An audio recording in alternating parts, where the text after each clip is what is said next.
Welcome, everybody. This is Mayor Steve Haggerty, and I appreciate you joining us for our series on policing here in Evanston. Today's topic is collaboration between the Evanston Police Department and Northwestern University's Police Department, as well as the use of police and resource officers in our schools, both District 65 and Evanston Township High School.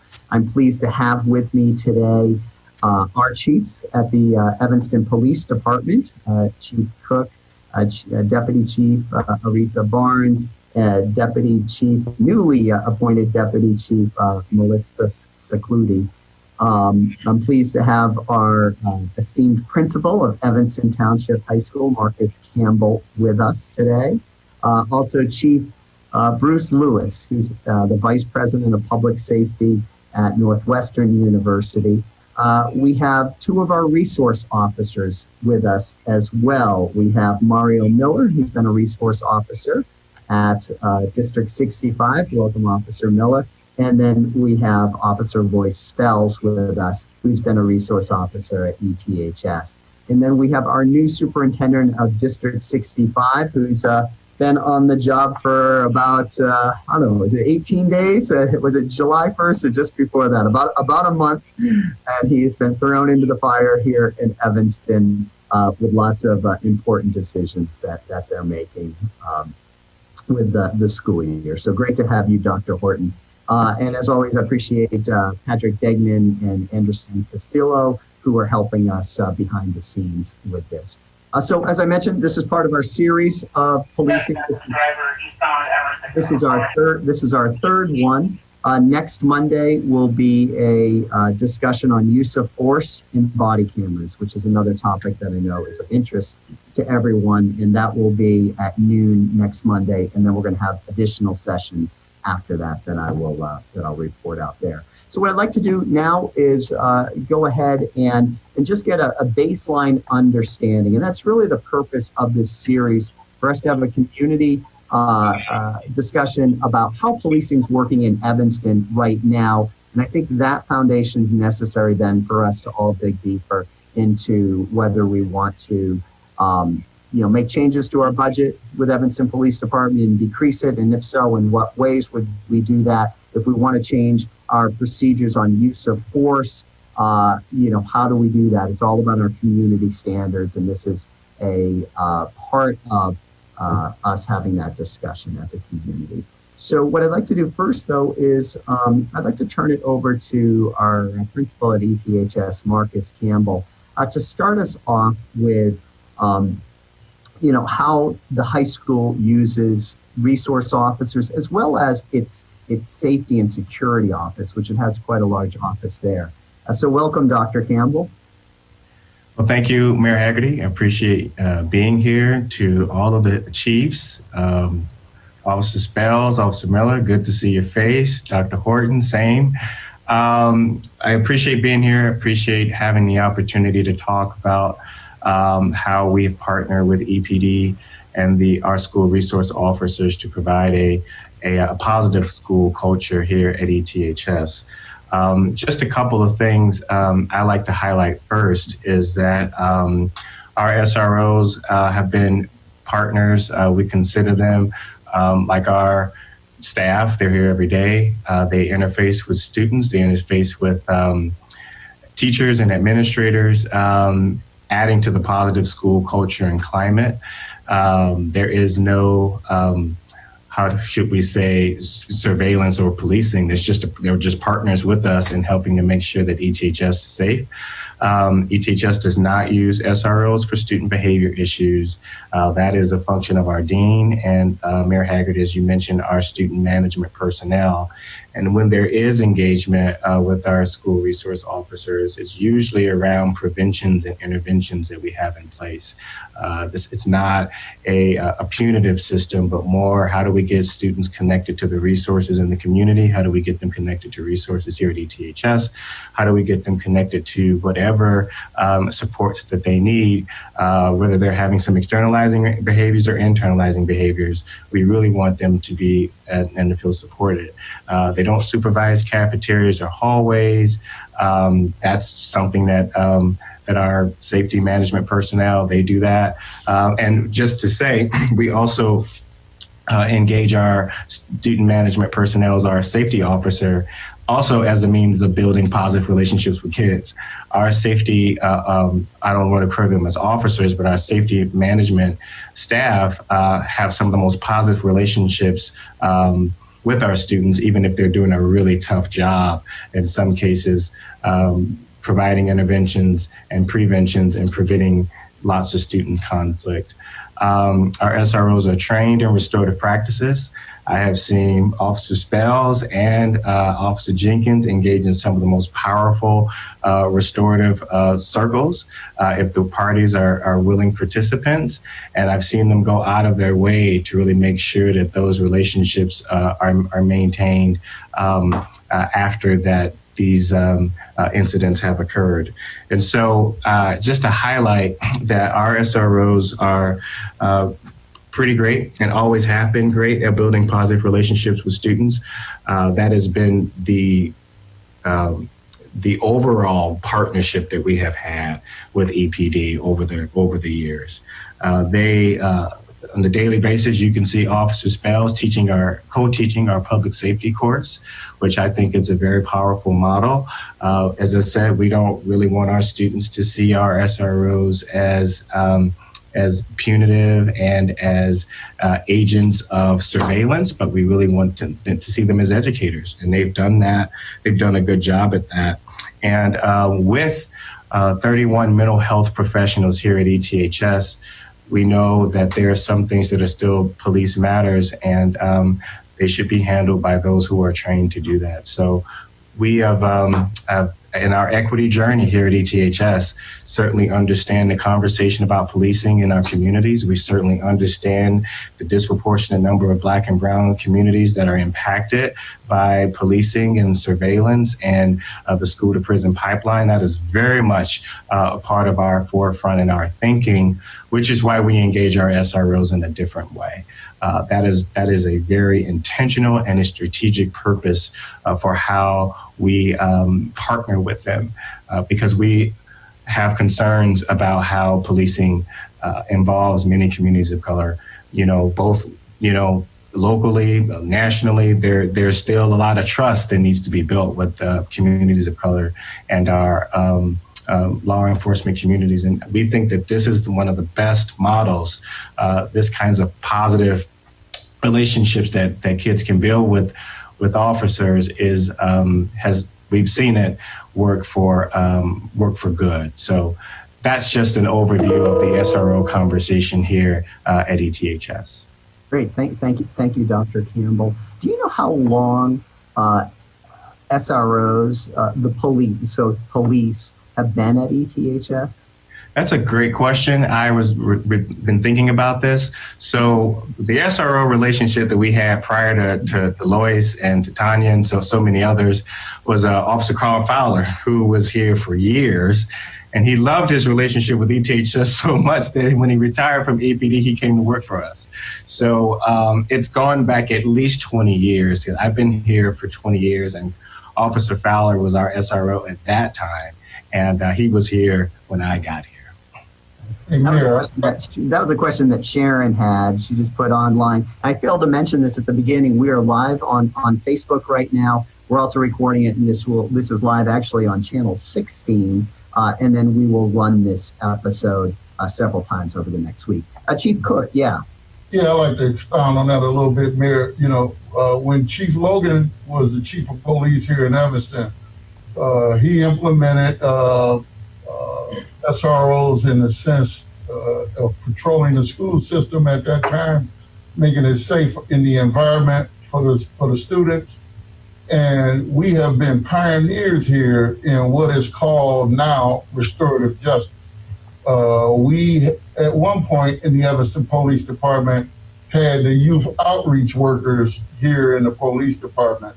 And some of the public may remember Mr. Ron Strong. We did restorative justice in the sense that it is now. We mitigated a lot of issues through peace circles, with the after school fighting and so forth. We would get the peace circles going here and try to resolve issues in that way. So at least goes back to like 1983 when Chief Logan first implemented. Okay, great. Thank you. And Officer Spells. Oh, we can't hear you. You're muted, Lois. If you can hear me. Yeah, Okay, can you hear me clearly now? We can. Welcome. Fantastic. I'm not sure if this is a good time to talk a little bit about the brief history of SROs in the country, but in 1958, Flint, Michigan was the first police department to institute such a program, and they created the program with the sole purpose of improving relationships between the police and youth relations. 10 years after that, in 1968, is when Evanston Police Department created their first SRO program formally, being like, I think about the fifth or sixth agency in the US that had a program such as that. Our first SRO was Officer McMillan, for those who might remember Officer McMillan, who worked with fourth through eighth graders. But we also had police officers in the high school informally, not SROs at the time, as early as the 1970s that I've actually had the privilege of speaking with through the years. Great. And Officer Spells, could you're at the high school, you're one Yes, of the two officers, the SROs there. So can you talk to folks about what a typical day is for you? We heard, Dr. Campbell just talked sort of at a high level of why SROs are there, but can you talk with the audience about what you do on a daily basis? Absolutely. Oftentimes our day begins before we actually leave our homes because we are in constant communications. One of the responsibilities as an SRO is to make yourself available to staff and to the administration of the high school. So we field phone calls and email and text messages at home on weekends, holidays, and are addressing issues before we even arrive at the school. Because believe it or not, things happen overnight and things happen on the way to school. So we try to respond to those things as quickly as we can. But on an average day, our day begins with checking reports from the day prior and seeing if there's any safety concerns that we should make the high school staff and administration aware of. For me, first period is a teaching opportunity. So I'm coming into school and greeting staff and students and running off to first period class and teaching there. And after that, we're pretty busy with meetings throughout the day. Some of those are set meetings, others are unplanned and informal meetings with students.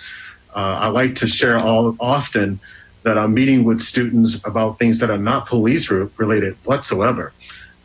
Some people know that we actually have a chessboard and a checkerboard in our office. And so we have students that have come by during their lunch period that play checker or chess with us. We talk about prom and homecoming and a number of other things.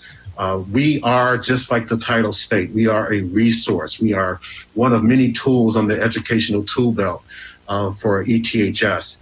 No different than Northwestern University that's there, or YOU, or the street outreach team. We are there as a guest in that environment.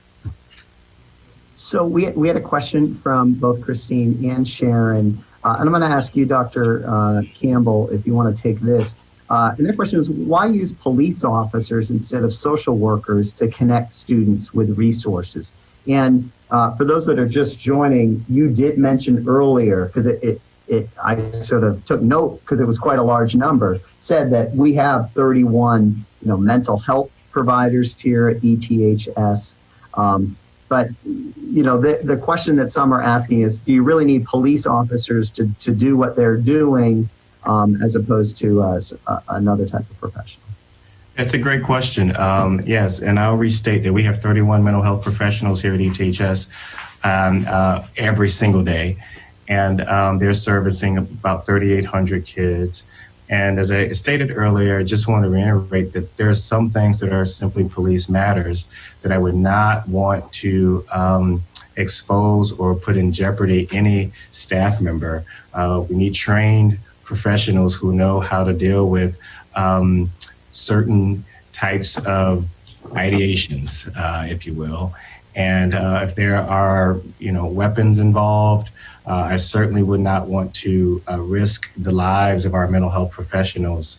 There are people who are trained to handle these kinds of situations, and that's what we really rely on the SROs for.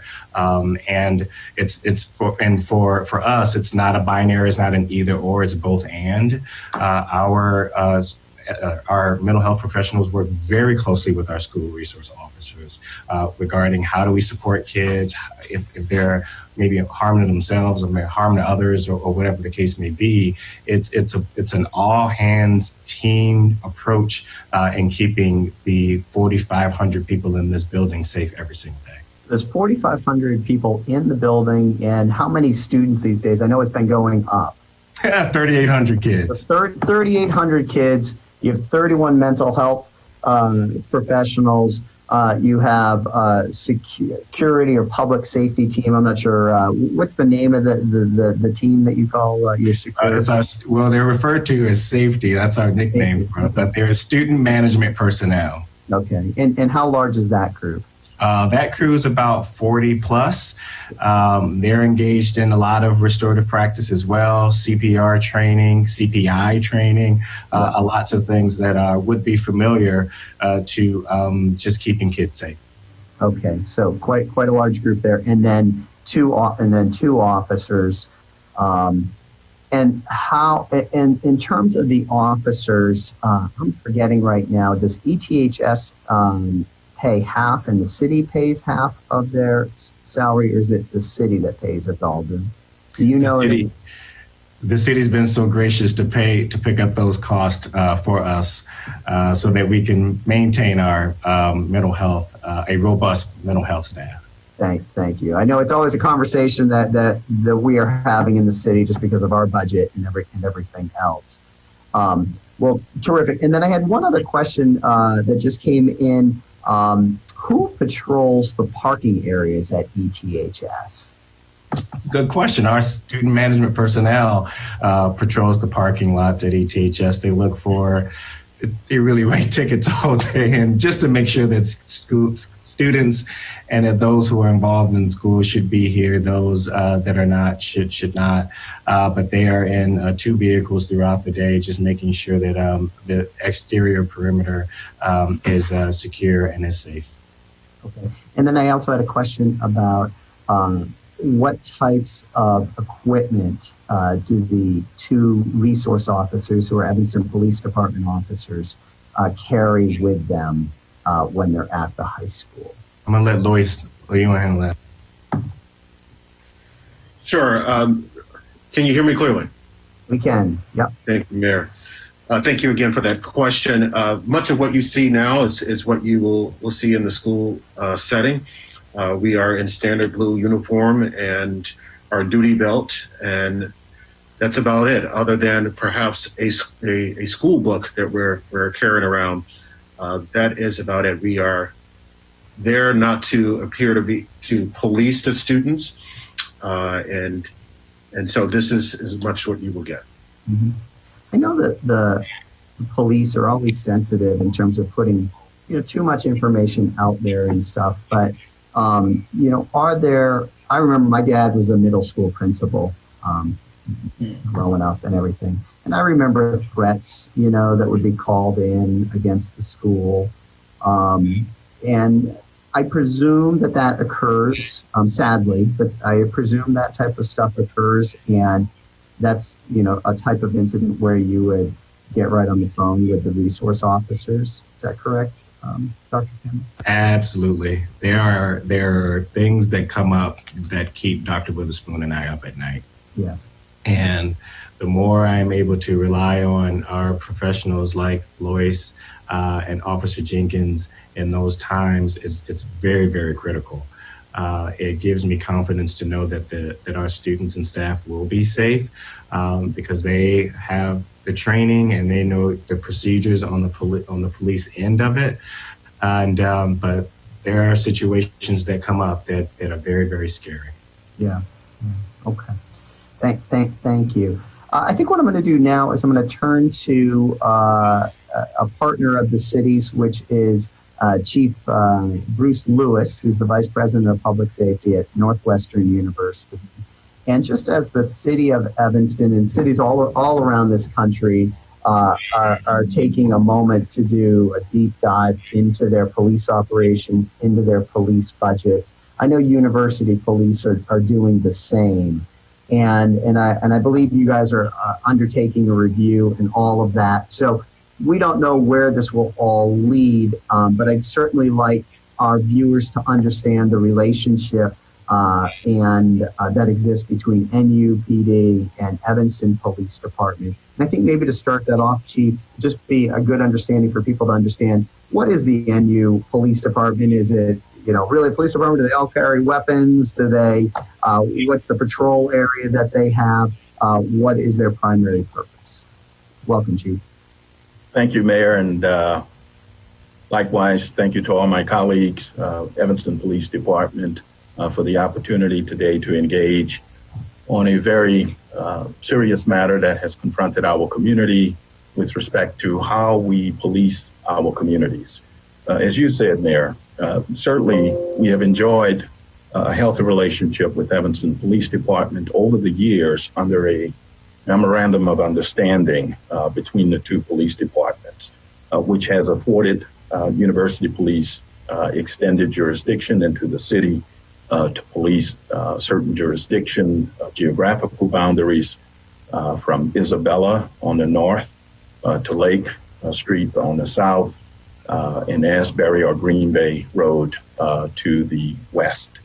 And certainly over the years, this relationship has benefited both communities in keeping our students, faculty, and staff safe, as well as our community. Our police officers patrol the neighborhood within those jurisdictional boundaries, partnering with Evanston Police in community policing. As we consider where we are today, there's certainly opportunity, as you alluded to re-examine and to reimagine policing in today's age in ways that we certainly can better inform and be more transparent with our community.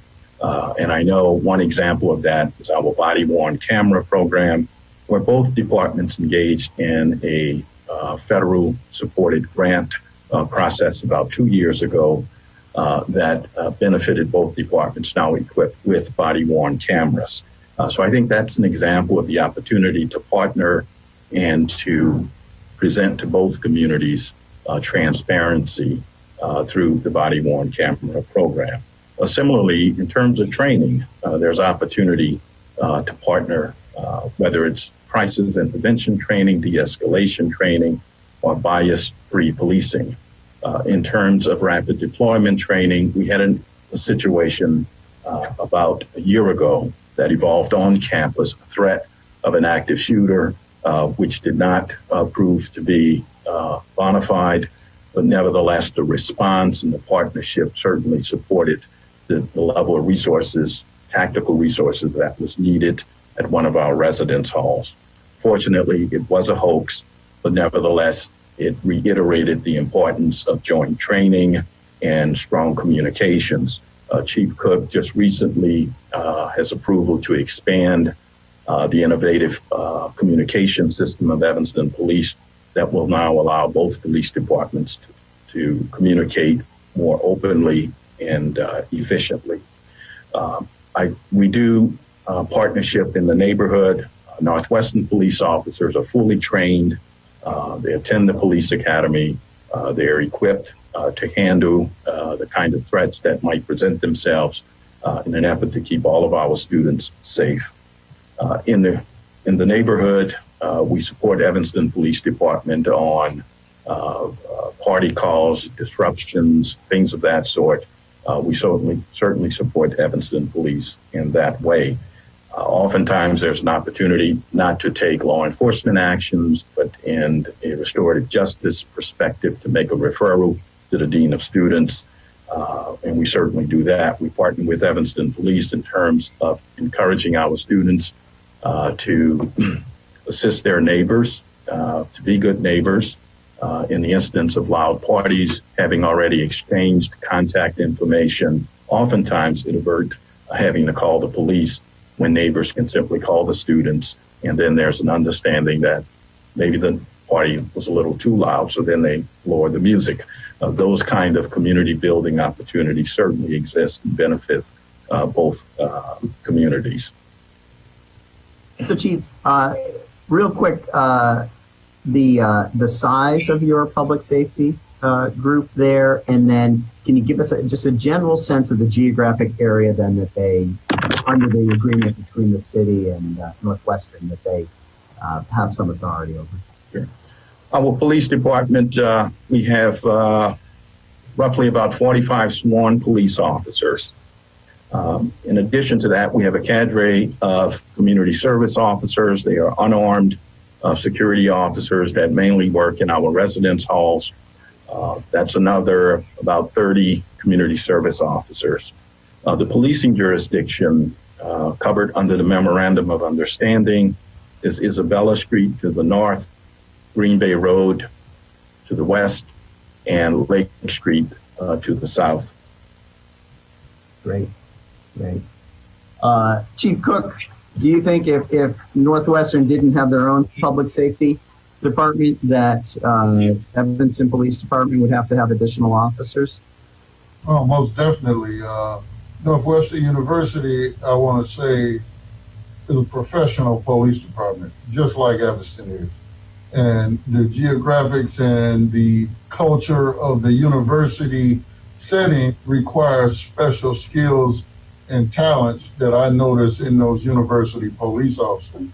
As you may know, Mayor, I started my police career at Northwestern University, and that's where I developed my unofficial sense of community policing. You know, how to problem solve on a university campus without making an arrest of a student if necessary, doing referrals to the appropriate deans or colleges of education over there in order to solve problems. And the Evanston Police Department certainly does that with the other school districts, District 65 and District 202, I'm sorry. We know that the city of Evanston has embarked upon alternatives to arrest. So even when we have a situation in one of the school districts, our goal is just to solve the problem and provide services, whether internal services or external within the city, to make sure that the student gets the services that they need. Chief Lewis spoke about communications. I want to say that the university was very proactive in providing the Evanston Police Department with approximately $20,000 worth of police radios so that we can communicate with them, and we're going to reciprocate that with the purchase of our new radios, our new Starcom radio system. Those radios are also extended to personnel in District 65 and District 202. We provide the superintendent and the deputy superintendents with radios, so when it's a situation that creates a hazard or a possible hazard for the children, we can directly communicate with them via radio and provide important on-the-spot information that will assist the school districts in how they're going to lock down the school.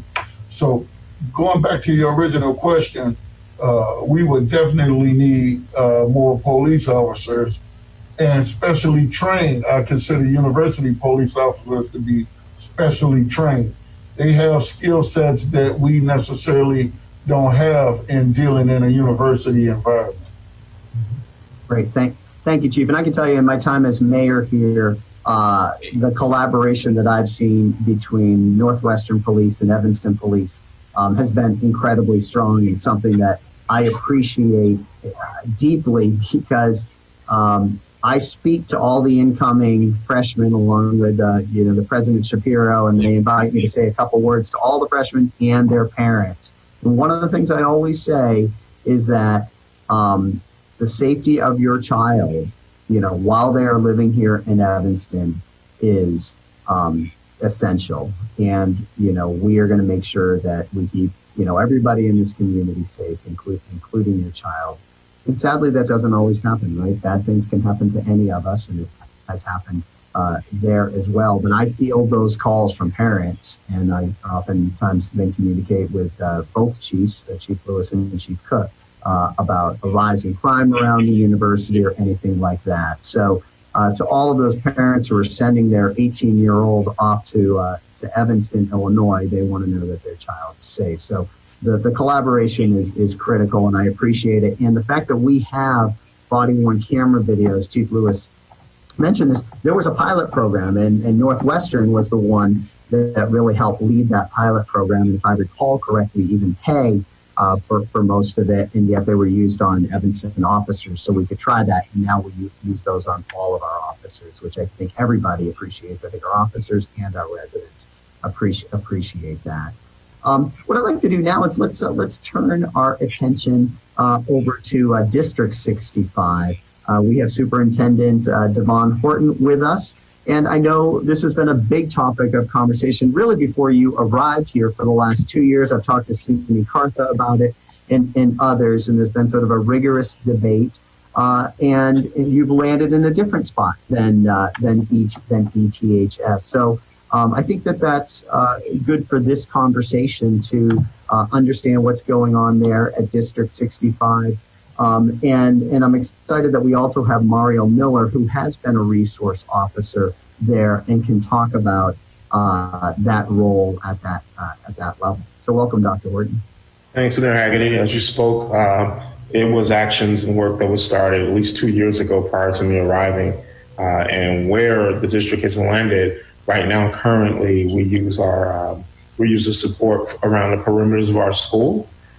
We try to, we also partner with them for our emergency planning, our SROs. And then in addition to that, there's a law that was just put in place by Illinois, in which we work with our SROs to help us create as a part of our threat assessment team. There's been attacks at schools across this country, and there's no better organization to help us prepare to best combat that than the police force and our SROs. But it is definitely a place where here in 65, where we have used other strategies to work with our students. There is some healing that needs to take place in all communities, especially for our most marginalized students. And our board and our school district has taken a firm position on making that the work that we do internally.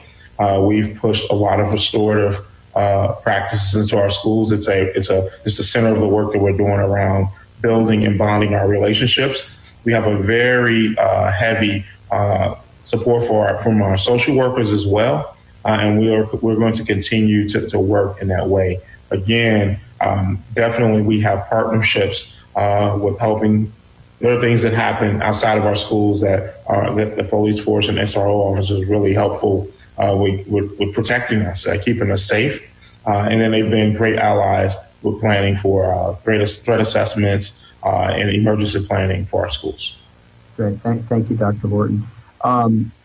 Officer Miller, you've obviously been there as an SRO at District 65, longer than Dr. Horton, who just joined us, has been. So can you give our viewers a sense of how the SROs have been used in the past at District 65, and similar to Officer Spell's, sort of a day in the life of you at the school would be helpful. So I guess beginning, welcome everybody, and thank you guys for having this conversation, because it's one that's needed and it's one that's understanding where everybody needs to know where we are at this point in dealing with policing and dealing with schools.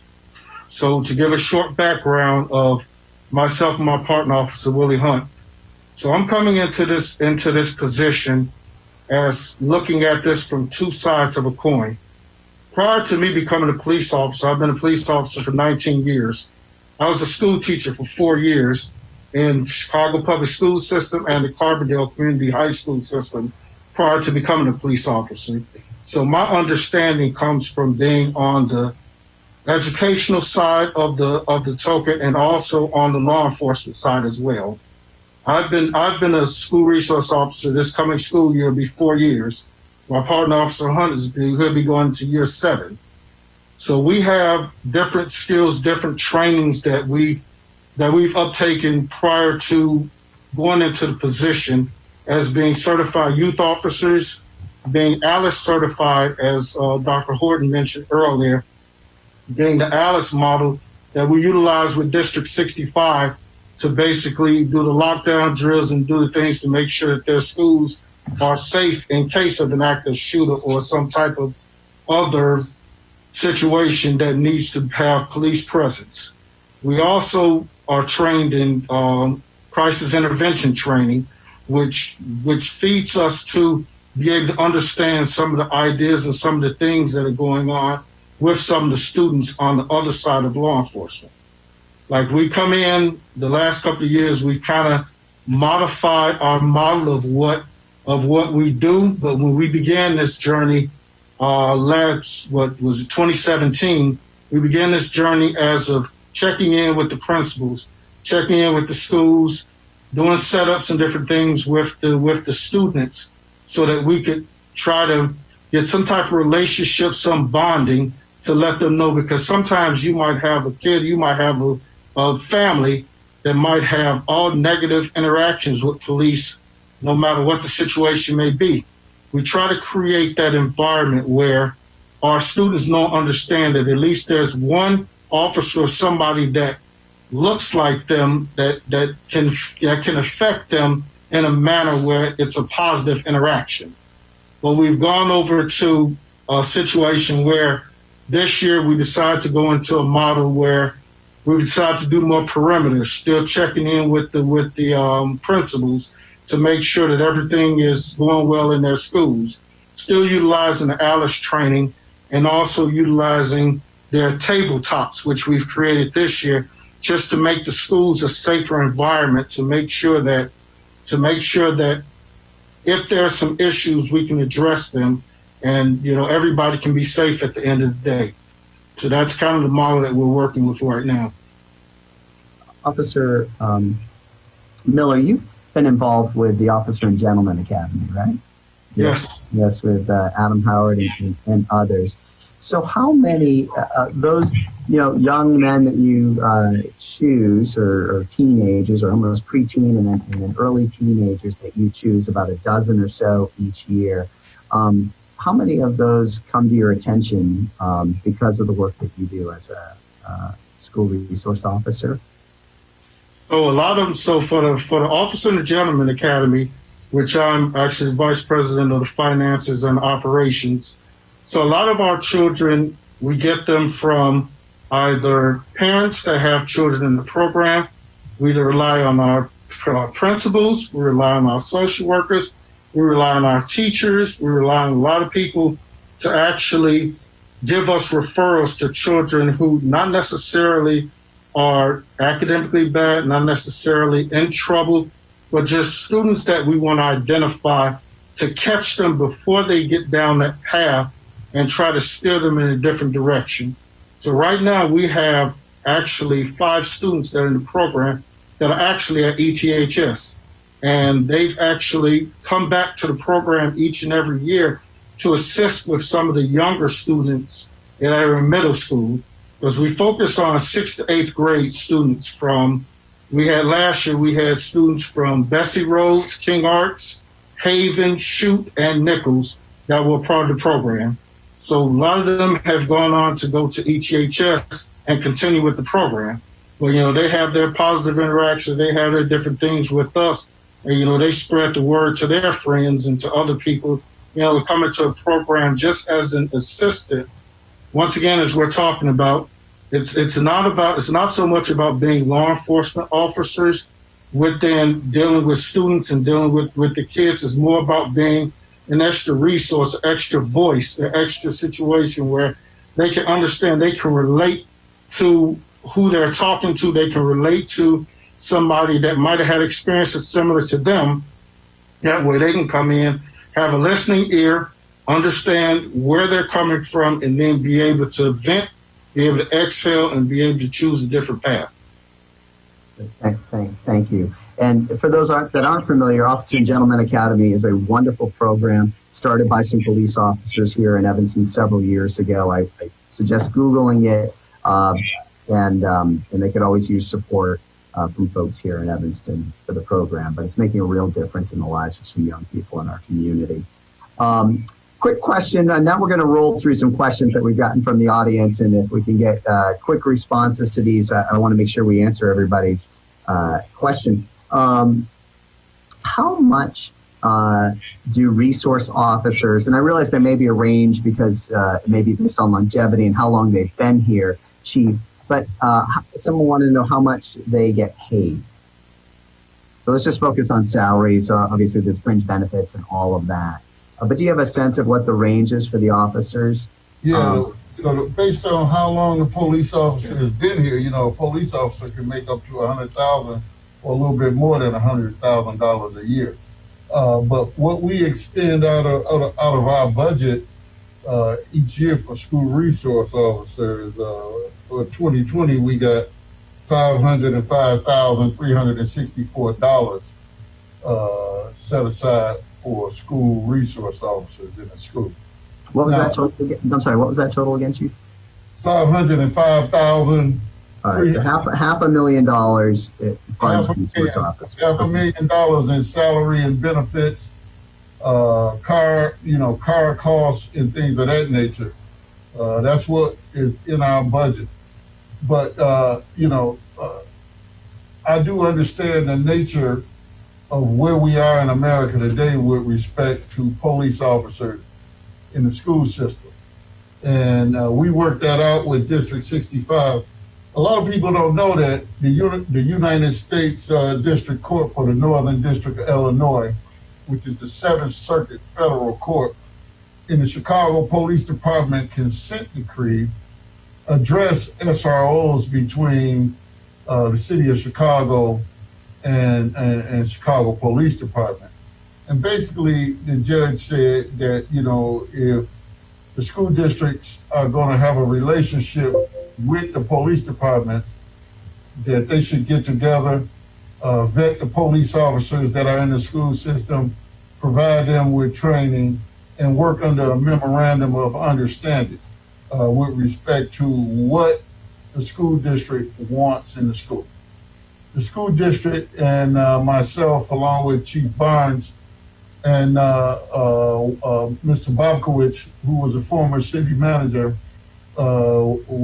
we worked out a draft in conjunction with District 65 that District 65 felt was the way that they want to go. And that's basically what Officer Miller described, where they check in with the principals. We cover the outside perimeter, and then we provide them with ALICE training and mitigation to hazards that may happen in the school. But one thing I want the public to know is that one of my ultimate responsibilities as a police chief is to ensure public safety for our students, for our university community, and work with them in whatever way they feel is appropriate for them to achieve their goals. And I think we are doing good with that. That document is still in the process of ratification. The MOU is with the legal department in that area right now. So I think, as we work and continue to work, we have a long history of interaction with children. I got 6 high school students working in the police department now that want to be police officers. And so we're trying to give them a real perspective of what we actually do. Chief Lewis I want to thank him because he provided me with two PhD students from Northwestern University out of the sociology department that was students of Professor Papa Christos, and he was on last week. So we benefit from that relationship in research. We benefit from the school districts in positive communication, and that is my goal, is to provide the school districts with what they want, not to be a hindrance in them achieving their goals. Thank you, Chief. All right, we're gonna do a quick round so we can get through our audience questions. I think this was from Anita, has already been answered, but chime in. If not, do school resource officers receive special training? Officer Miller talked about the training that he received, had to be certified youth officer, ALICE training, and all of that. I presume that's the same for those that work at the high school as well. She did ask a second question, which I think is a really important question, and I've heard this from others. Are the officers, the school resource officers, responsible to the city or to the school district? It's a dual. They're responsible.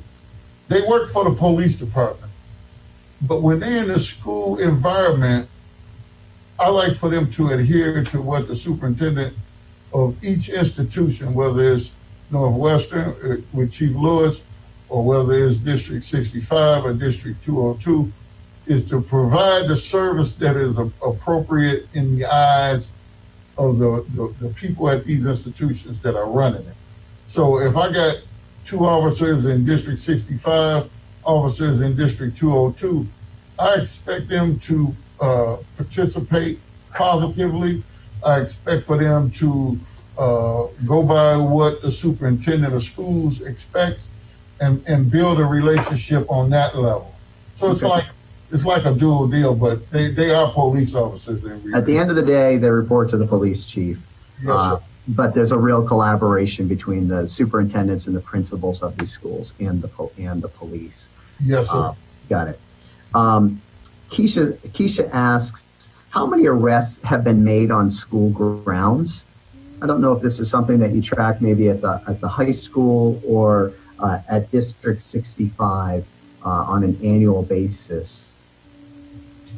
I think, if I remember correctly, I don't have that information in front of me, but at District 202, I think that was a FOIA for that data, and I believe it was 16. Now, some of those, do you have any information on that, Lois? I remember from the FOIA, it was 16 incidents at District 202 where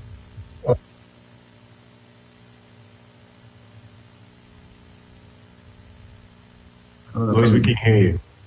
Oh, I'm sorry. All right. 16 Can incidents. you hear me now? We can. Okay. Either outside of the school or inside that require police intervention. Now, the level of enforcement or intervention that those incidents took place at, I don't have that information. Yes, we don't have the hard numbers in front of us, but we can proudly say that those numbers have been decreasing, significantly in the last 3 to 4 years, which is great. And we have to understand what do those numbers look like for an arrest. An arrest can consist simply of a student being brought to the station and their parents meeting us there to discuss the issue, and then they go home with the parent. Never handcuffed, not jailed in any capacity, but a custodial arrest meant they were not free to leave, and they had to address the issue that was at hand. And Lois, if I'm correct, those arrests may not even be students at all. They could be adults. They could be Correct. Anything. We have to separate kids and adults because Exactly. arrest at $1,600 is not necessarily something student related. Exactly. Yeah, Dr. Campbell or Officer Spells, how important is time? How much is time of the essence in responding to some of these situations? Meaning that if the high school decided, the school board decided that we no longer want to have resource officers, there are 2 at the high school, And so, you're still Evanston Police Department officers. Chief Cook or Barnes or whoever they've assigned you to some other station in duty.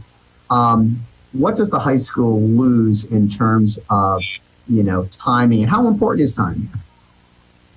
Timing is very important. And what comes up for me is that, I have a little note to myself written, and Dr. Horton, sort of got me thinking along these lines.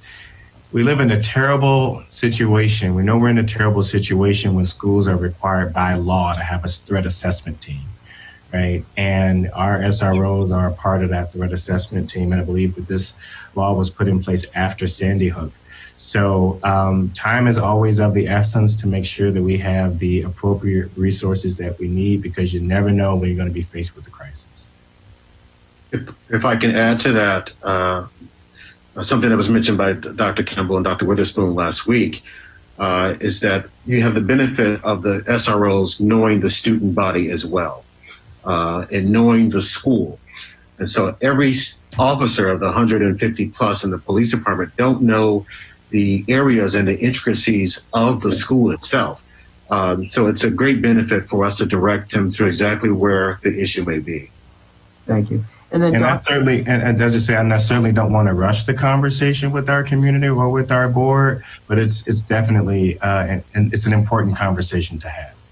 And Dr. Campbell, where the high school stands right now, is you've started that conversation. It's still following the past practice of having resource officers there and everything, but you're having that conversation, is my understanding, as a board. Is that correct? Our board is currently having that conversation, and they are willing to go through the process and take their time with their outcomes and their decisions. So they're being very deliberate in their thinking and everything else. And I would say that's the position that I'm taking and the city is taking. Absolutely. Everything's on the table, but we're going to be thoughtful and deliberate about it. Dr. Horton, the decision that was made last week by the District 65 school board, how does that change the use of resource officers there? Meaning, does it eliminate, the two resource officers entirely, or are they still doing the kind of work they were doing last year, which had changed from the years before, where they were inside the school and more outside the school now?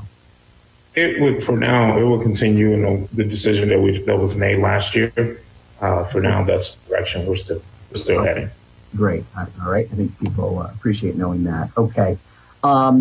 Keisha also asks, what percentage of the EPD budget is related to policing in schools? Chief Cook mentioned earlier about $500,000 in salary costs are associated with the police officers that are SROs. Altogether, we've got about $20 million, if I remember from last week's session, in personnel costs.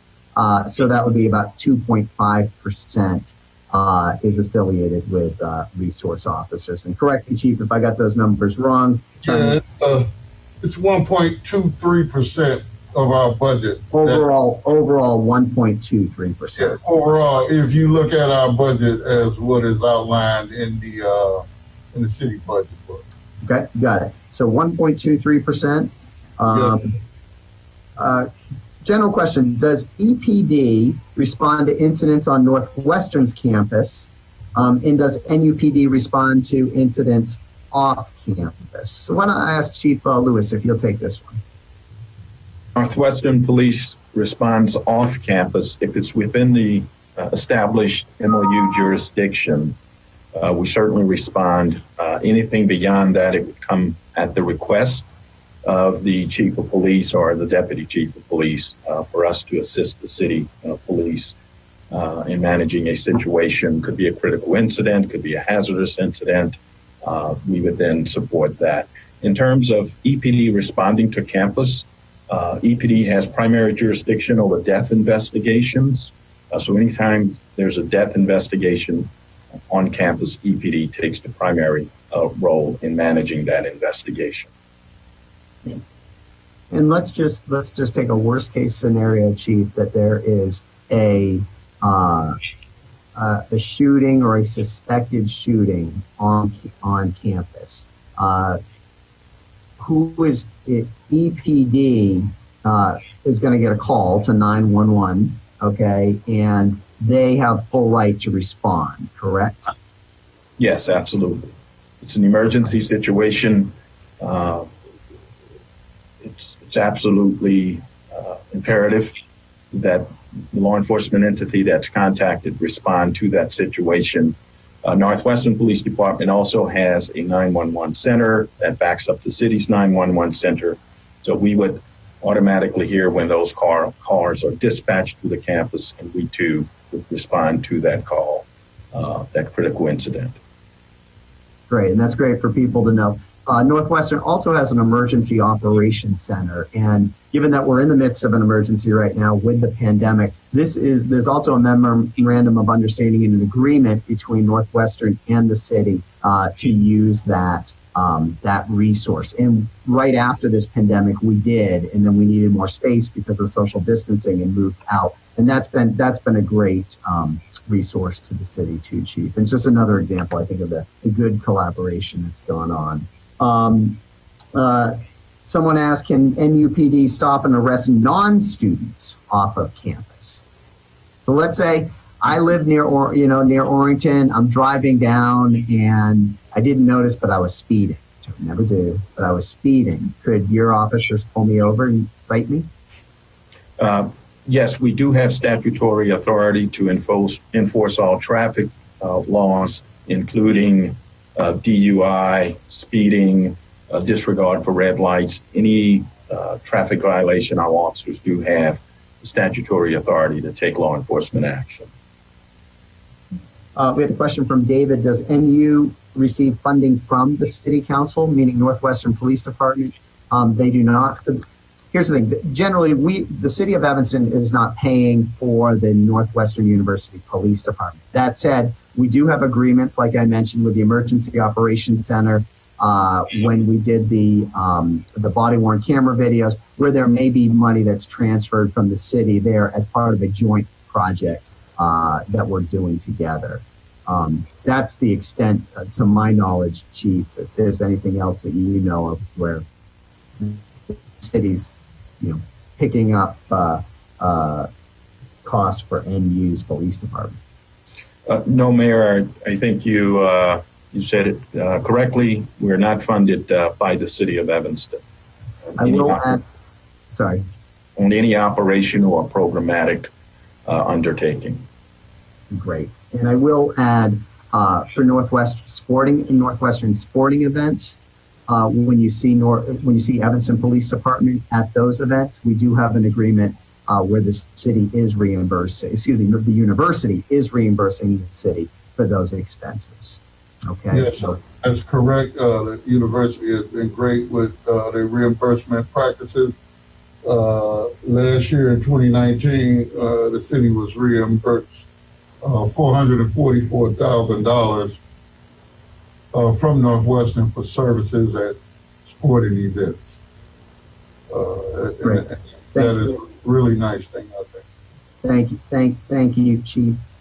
Paige asked, does the city support defunding Northwestern University Police Department? Why or why not? I'm going to go ahead and take that question, Paige. As I mentioned at the start, I think it is appropriate for everybody to be examining, reimagining their police departments and doing a thorough review of the operation and the budget. The city of Evanston honestly relies on Northwestern University public safety to help keep the university campus safe and by extension our city safe. I trust their good judgment. I know they're going to do a thorough review as well and are going to be deliberate in their approach. Again, if there is unnecessary money that we are spending in policing, and that we're going to take a look at and say how better can we invest this money. And I think all institutions are taking a look at that right now. All right, I think that wraps up the questions that we had. Or I think I may have had one other one that came in. This is from, okay, we got a couple that came in. To what extent, this is from Rabbi Klein, who works with our police department. To what extent does EPD go onto campus such as fraternity or sorority houses and campus housing? I'll give that to you, Chief Cook, or one of your deputy chiefs. Only instances I know of us going on campus to a fraternity house would be if we are requested to go there for some reason.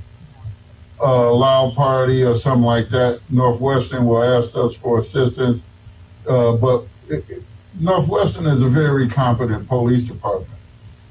It is not some security guard issue over there.